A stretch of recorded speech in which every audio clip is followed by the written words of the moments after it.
میرا دکھ یہ ہے، آپ کا دکھ یہ ہے کہ ہم نے اس امت کو زوال میں دیکھا، ہم نے کشمیر میں ذبح ہوتی مائیں بہنیں اور بیٹے دیکھے، روہنگیا کے اندر مسلمانوں کی نسل کشی ہوتے دیکھی، ہم نے فلسطین کے اندر لہو بہتا ہوا دیکھا، درد ہی درد پھیل گیا۔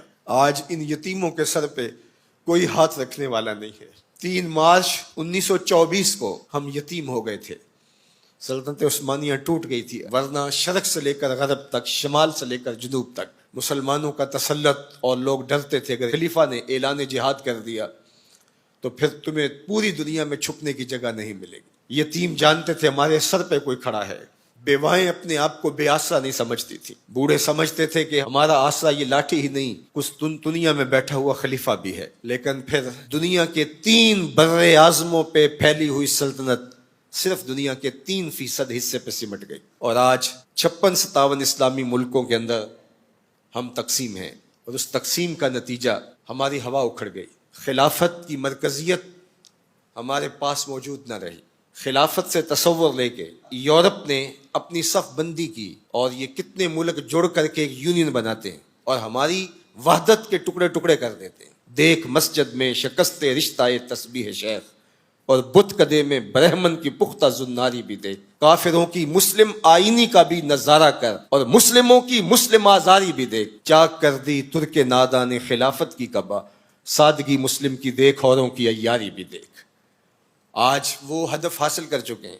آج فلسطین کے اندر قیامت ٹوٹی ہوئی ہے، دنیا کا میڈیا خاموش ہے، یہ جو خبریں ہمارے تک پہنچ رہی ہیں یہ باقاعدہ سینسر ہو کے آ رہی ہیں۔ یہ سوشل میڈیا کی وجہ سے کچھ تصاویر آ جاتی ہیں، کچھ بلکتے روتے بچے، کوئی بین کرتی مائیں، اور کوئی فریاد کرتے بوڑھے ہماری جانب دیکھ رہے ہیں۔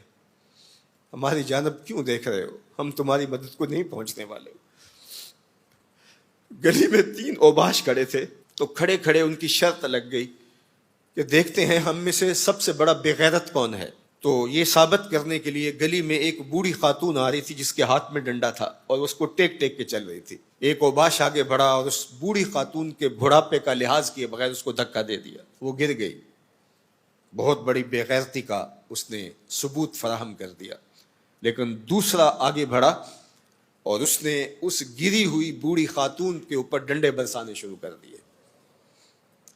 اب تیسرے کی باری تھی، لیکن وہ ساکت کھڑا تھا، اور وہ بوڑھی خاتون تھوڑا سا سنبھلی اور اس نوجوان کو کہتی ہے تو سب سے بڑا بے غیرت ہے۔ تو ان 2 نوجوانوں نے پوچھا کہ کارنامے تو ہم نے سر انجام دیے، اور سب سے بڑے بے غیرت کی ڈگری تم لے گئے ہو، اور یہ بھی تمہیں کہہ رہی ہے۔ کہا تم نہیں جانتے یہ خاتون میری ماں لگتی ہے۔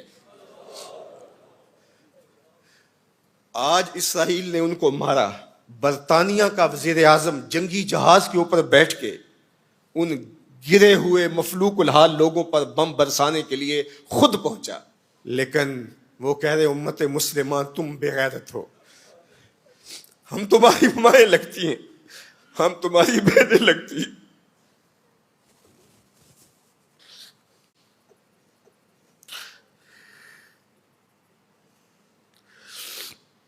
ہم تمہاری بیٹیاں لگتی ہیں۔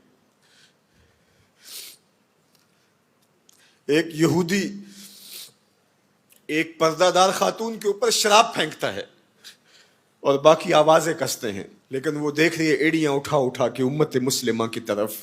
تمہاری مدد کو میری بہنوں کوئی پہنچنے والا نہیں ہے۔ یہ 56-57 اسلامی ملکوں کی فوجیں کرتب دکھانے کے لیے ہیں۔ ہمارے میزائل سسٹم، ہمارے اسلحہ جات، ہمارے ٹینک، ہماری توپیں، ہمارا ایٹم بم تمہارے کام نہیں آئے گا، تمہیں مرنا پڑے گا، سسک سسک کے مرنا پڑے گا۔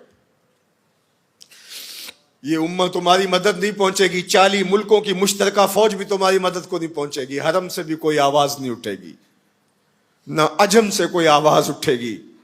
آج امت مسلمہ ایک تن مردہ ہے، OIC مردہ گھوڑے کی طرح ہے۔ بیت المقدس کے ایک کونے کو آگ لگی تھی تو یہ OIC بنی تھی، اور آج پورے فلسطین کو آگ نے اپنی لپیٹ میں لے لیا ہے۔ وہاں یتیم ہی یتیم فریادیں کر رہے ہیں، وہاں بیواؤں کی سسکیاں ہیں۔ ہم اس حالت کو کیوں پہنچے؟ اس لیے کہ ہم نے قرآن کو چھوڑ دیا۔ نہ ہماری عدالت میں قرآن ہے، نہ ہماری معاشرت میں قرآن ہے، نہ ہماری معیشت میں قرآن ہے، نہ ہمارے مقننہ میں قرآن ہے، آج قرآن صرف 2 جلدوں میں بند کر کے ہمارے طاق پہ سجا ہوا ہے. یہ نظام حیات تھا. ہم آج تک اسی برطانوی قانون پر جی رہے ہیں. ہم قرآن کا ضابطہ نہیں لا سکے. 56-57 اسلامی ملک. مجھے بتاؤ آج کسی کو کوئی کہیں سے نکال دے تو دوسرا ملک نیشنلٹی دے دیتا ہے, اس کو شہریت دے دیتا ہے. آج اسلام کو ملک بدر کیا گیا. بتاؤ 56-57 اسلامی ملکوں نے کس نے اس کو شہریت دی ہے؟ کہاں جمہوریت, کہیں بادشاہت, کہاں شخصی نظم. 56-57 اسلامی ملکوں میں اسلام گھومتا رہا. میں غریب الدیار ہوں, مجھے شہریت چاہیے, لیکن کسی نے اسلام کو قبول نہیں کیا. در عجم گردیدہ ہم در عرب, مصطفیٰ نایاب ارزاں بو لہب. اقبال کہتے ہیں میں عجم میں بھی گھوما ہوں, میں عرب میں بھی گھوما ہوں, مجھے ابو لہب بھی ملا ہے, مجھے حضور کا نظام کہیں نہیں ملا. آج دین نبی دا وانگ یتیماں تے گھر کر تکے کھاوے.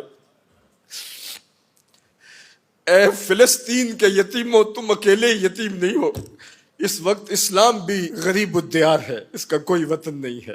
آج اسلام اپنے نظام کے ساتھ کہیں موجود نہیں ہے, اور یہ پستی اور یہ زبوحالی, یہ ذلت, یہ نکبت, یہ رسوائی ہمارا مقدر کیوں نہ ہو, قرآن سے دوری کے نتیجے میں رسوا ہو گئے.